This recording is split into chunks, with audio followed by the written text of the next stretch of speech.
গাজীপুরের শব্দ দূষণ কমাতে নতুন উদ্যোগ নিয়েছে জেলা প্রশাসন। অপ্রয়োজনে গাড়ির হর্ন ব্যবহার বন্ধে এই কর্মসূচি গ্রহণ করা হয়েছে। বিস্তারিত জানাচ্ছেন মাজহারুল ইসলামের প্রতিবেদনে।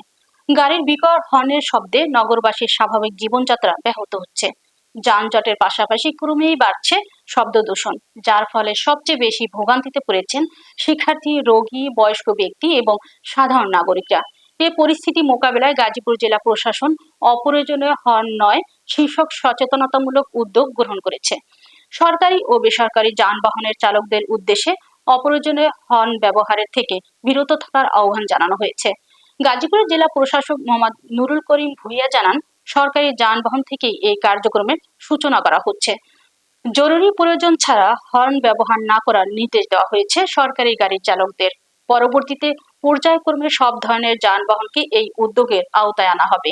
জেলা প্রশাসনের পরিকল্পনা অনুযায়ী আগামী 12 সপ্তাহ জুড়ে নিয়মিত প্রচারণা ও সচেতনতামূলক কার্যক্রম পরিচালনার মাধ্যমে গাজীপুর নগরকে ধাপে ধাপে হর্ন মুক্ত করার উদ্যোগ বাস্তবায়ন করা হবে। হর্ন সিটি কিভাবে তৈরি করা যায়, সেজন্য আমাদের প্রথম পদক্ষেপ হলো ওনার ওখান থেকে মিটিং করে আসার পরেই আমার জন্য সরকারি যে বরাদ্দকৃত গাড়ি সেটিকে আমি নো হর্ন করেছি।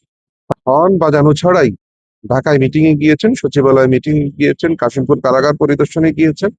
এই মুভমেন্টের নেতৃত্ব দিবেন প্রতিষ্ঠানগুলোর ক্ষেত্রে কারা? প্রথমে আমরা টার্গেট করেছি সরকারি প্রতিষ্ঠানগুলো। এখানে প্রায় 2000-এর বেশি সরকারি প্রতিষ্ঠানে গাড়ি আছে। ইন্ডাস্ট্রি গুলাকে কিভাবে হর্ন মুক্ত করা যায়, ইন্ডাস্ট্রির গাড়িগুলোকে কিভাবে হর্ন মুক্ত করা যায়, যা প্রচুর পরিমাণে সিএনজি অটোরিকশা আছে সেগুলোকে কিভাবে হর্ন মুক্ত করা যায়।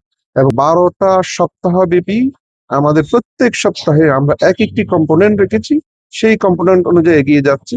এবং 12 সপ্তাহ শেষ হওয়ার পরে আমরা 2 সপ্তাহ এই মানুষগুলোকে আবার মনে করিয়ে দেব আইনি যে ভিত্তি আছে সে আইন অনুযায়ী যে অপরাধ করবে, যে অপরাধের যে শাস্তি, সে শাস্তি আমরা প্রয়োগ করব। এই জেলায় যত সরকারি, আধা সরকারি, স্বায়ত্তশাসিত প্রতিষ্ঠান আছে সকলেই একমত যে আজ থেকে নো হর্ন কর্মসূচি আমরা বাস্তবায়ন করব। ধন্যবাদ।